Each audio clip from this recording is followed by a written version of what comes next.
When I was 12 years old, my stepdad pulled me into a room, and I don't remember what happened after that. I don't remember the first time that it happened, which is weird because girls always remember their first time, apparently. They always remember the pain or whatever, or the bleeding or whatever. But I don't have that experience. And so whenever things finally came out, they questioned me and they asked me if I could remember the first time, what happened. And all I could say was that I remember being pulled into a room and sitting down on an air mattress across the room. I can remember what happened leading up to the moment. I can remember that we were on the couch and we were play fighting because that's what we used to do. Me and my little brother, we used to start punching him and he would just tackle us, and that was it. And then we were just playing around like that was my dad, And I don't know what happened, but I remember that I think I may have touched him in the wrong spot whenever we were play fighting, and that's when, I don't know, I guess he felt something. I don't know, I was too young to know what that meant, and that's when he pulled me into the room. And all I can remember was what happened after being pulled into the room. I can remember him crying, and I can remember him telling me that he was sorry. I remember that it happened often after that, and he was always scared because, I was 12. I hadn't even had my first menstrual cycle, so he was always scared that I was gonna be pregnant. And I remember he had gotten a belt and he had tightened it around my stomach and tightened it really hard. I remember him punching me in the stomach. I remember him telling me to lay down so he could step on my stomach. And then after every time that he did this, he would apologize and cry and say how sorry he was and beg me not to tell anybody and say that it wasn't going to happen again, but it would. I remember him taking pictures of me without my clothes on, and him giving me his phone and telling me to go into the bathroom to take pictures with it. And he used to threaten to kill himself if I ever told anybody. He used to say that he was so scared of going to prison that he would rather die. And he used to blame me and tell me that because I touched him some weird way that very first time that we were play fighting, that somehow this was my fault. That it was my fault that I accidentally rubbed against him the wrong way, and that's why he felt the need to do this to me, and that's why his opinion of who I was changed, and suddenly I wasn't a little girl anymore or something. And me being young, I believe, when I got older, I noticed that he started to really change, and he started treating me like I was his girlfriend. And he became very possessive over me, and I had to go to school, and he wouldn't allow me to wear certain things. I could only wear jeans and t-shirts. If I ever tried to put on makeup, he would call me a whore. I couldn't be in any clubs or after-school activities because he thought that it was me trying to go meet a boy. I couldn't even go to a National Honor Society meeting after school without him accusing me. I remember I came home one day and I had a guy's number written in my binder because he was supposed to go over some stuff for a group project. And he got so mad at me. He was like, "Who is this? Whose number is this? Why are you talking to other guys? What are you doing? You don't need to be dating right now." I became distant from my actual family.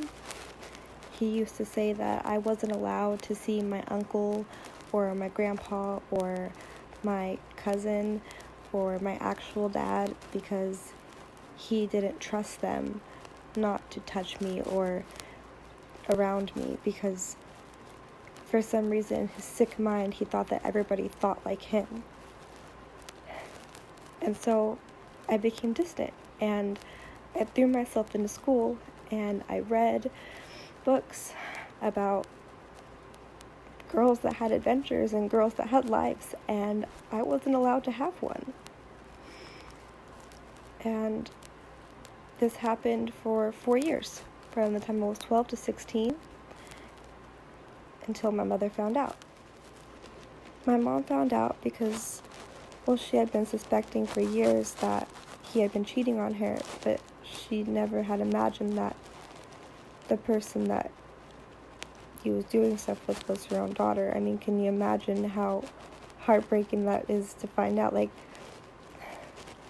So she had gotten his phone when he wasn't looking and found that there was a folder on his phone that was locked. And this really, made her think like she was going to try to figure out what the hell was in that folder. So she took his phone and she got in her car and she left. And she found a way to unlock the folder, and in that folder was where he kept all those pictures and videos that he had of me. And my mom called me crying and told me to take my brother and lock us in the room, and she came immediately back for us. When she came back, he was there, and he had the gun with him in the living room, and he was begging her not to go to the police. He was saying that he was going to kill himself. He told her that we could work something out, that he loved her, that he wanted to be a family, that we could fix this and move forward from it. And my mom told him that she needed time to think about it, but she was really just trying to get him out of the house. So she told him to leave and that she would think about it, but that she needed some space. So she eventually got him to leave the house, and as soon as he left, we packed some stuff, and she took us to a hotel and called the cops and gave them the phone as evidence. And if it weren't for that phone, honestly, I don't even know if my word would have been good enough. When I first went to counseling, I told the counselor that everything was my fault. I told him that I was the reason that it started because I rubbed him the wrong way. And it took months and ultimately years of internally battling with myself before I was able to agree with my counselors and finally see that it wasn't my fault, that he manipulated me, that I was too young, and he took advantage of that. And now he's in prison. His release date's set for 2023 because he took a plea bargain of 10 years. And I still see his face in my nightmares sometimes whenever I'm feeling especially low. I'm not posting this for the sympathy. I'm not posting this for people to sit there and say that I'm just playing the victim card. I'm posting this because I know that it's hard to post this, because I know that so many girls will not come forward, and I would not have come forward. I would have been stuck until something extremely bad would have happened to me. And I guess what my point is that I need to tell my story in order to encourage other girls to tell theirs, because it does get better. It really does, and there's so much life out there if you leave that situation, if you find the strength to stand up and talk about it, and you get out of it, it gets better. I have been so much more free since all that happened, and independent, and I am ultimately a stronger person because of it. And I am here to encourage anybody who has been in a similar situation or is still in that situation to come forward, to fight for what was right. Because, like I said, I promise you it gets better. It really does. And now I have the strength to know that I will never let anybody have that control or power over me again. Because I am my own person, and I make my own choices, and I was not to blame for what happened to me. And I know that now, and I want y'all to know that too. I want y'all to know that you're not to blame, and that you have the right to fight against this.